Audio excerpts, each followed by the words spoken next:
식물 처음 키울 때 화원이나 꽃집 사장님들한테 물어보면 열의 아홉은 똑같이 말씀하십니다. 이 나무는 일주일에 한 번씩 흠뻑 주시면 돼요 라고요. 저도 그 말만 철석같이 믿고 알람까지 맞춰가며 정성껏 물을 줬습니다. 그런데 1년 동안 키워보니까 참 이상한 일이 벌어집니다. 제 올리브 나무는 그렇게 줘도 목이 마르다며 쑥쑥 잘 자라는데 정말 아끼던 오렌지 자스민은 초록색이던 잎이 노랗고 갈색으로 변하더니 툭툭 떨어지면서 시름시름 앓기 시작했습니다. 분명히 시키는 대로 했는데 왜 과습이 와서 뿌리가 다 녹아내렸을까요? 원인은 바로 과습, 즉 뿌리가 물에 잠겨 숨을 쉬지 못하는 익사 상태였습니다. 식물 몸집보다 화분이 너무 크면 흙이 물을 너무 오래 머금고 있어서 과습이 오고요. 또 당연히 물을 자주 주면 과습이 옵니다. 왜냐고요? 흙 속에 물이 꽉 차 있으면 식물 뿌리가 숨을 못 쉬기 때문입니다. 사람도 물속에 계속 있으면 숨 막히는 거랑 똑같아요. 그래서 저도 손가락 찔러보고 나무젓가락 꽂아가면서 흙이 말랐나 안 말랐나 확인해 봤습니다. 화분 밑으로 물을 주는 조명 관수도 해봤죠.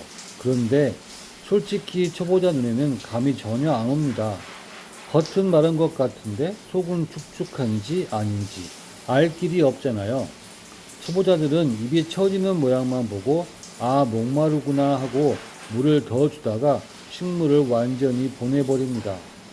그래서 제가 찾다 발견한 첫 번째 구원 투수가 바로 눈으로 흙 속 사정을 수치로 확인하는 토양 수분 측정기입니다.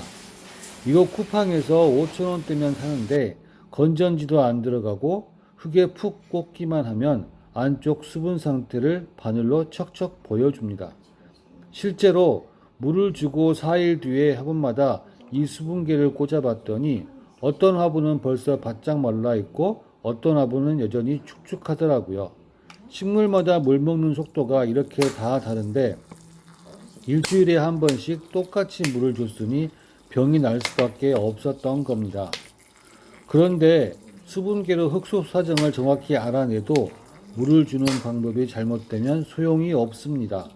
보통 조리개나 바가지로 물을 화분 위에서 확 쏟아붓잖아요.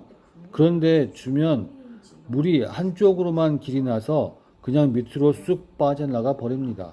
겉보기엔 물을 자주 많이 준 것 같지만 정작 중요한 식물 뿌리는 물 구경도 못하고 지나치는 경우가 많습니다.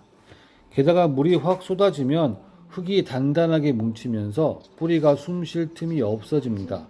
그래서 제가 찾아낸 두 번째 구원투수 바로 페트병입니다. 500ml나 2리터짜리 아무거나 상관없습니다. 이 페트병에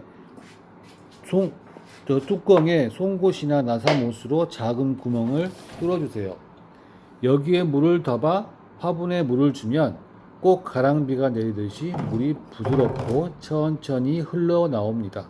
이렇게 주면 물이 한 곳으로 치우치지 않고 흙 전체에 골고루 스며들면서 뿌리 깊은 곳까지 아주 부드럽게 전달됩니다. 흙이 패이지도 않고 내가 대략 몇 미리의 물을 주었는지 직관적으로 체크할 수 있어서 과습을 완벽하게 예방할 수 있습니다. 화분 크기의 3분의 1 정도만 적절히 통제하면서 주는 것, 이게 과습을 막는 진짜 기술입니다. 오늘 소개해드린 수분계와 페트병 물주기 방법, 이 두 가지의 공통점이 무엇인지 아시겠나요? 바로 초보자가 알기 힘든 흙 속의 수분 상태와 물의 양을 내 눈으로 정확하게 확인하고 통제한다는 점입니다. 식물 고수님들은 잎의 처짐을 보고 물을 주신다지만 우리 같은 초보는 그거 잘 모릅니다. 그러니까 처음에는 무작정 감으로 주지 마시고 수분계와 페트병 같은 장비의 도움을 받으세요. 식물의 목소리를 직관적으로 들으면서 눈높이를 맞추다 보면 여러분도 모르는 사이에 식물 고수가 되어 있을 겁니다. 오늘도 복잡한 사람 속에서 참 고생 많으셨네요. 집으로 돌아와 초록빛 식물을 바라보며 저와 함께 편안하고 숨 한번 돌리면서 이 영상을 봤으면 좋겠습니다. 오늘 이 영상이 조금이나마 도움 되셨다면 구독과 좋아요 부탁드립니다. 감사합니다.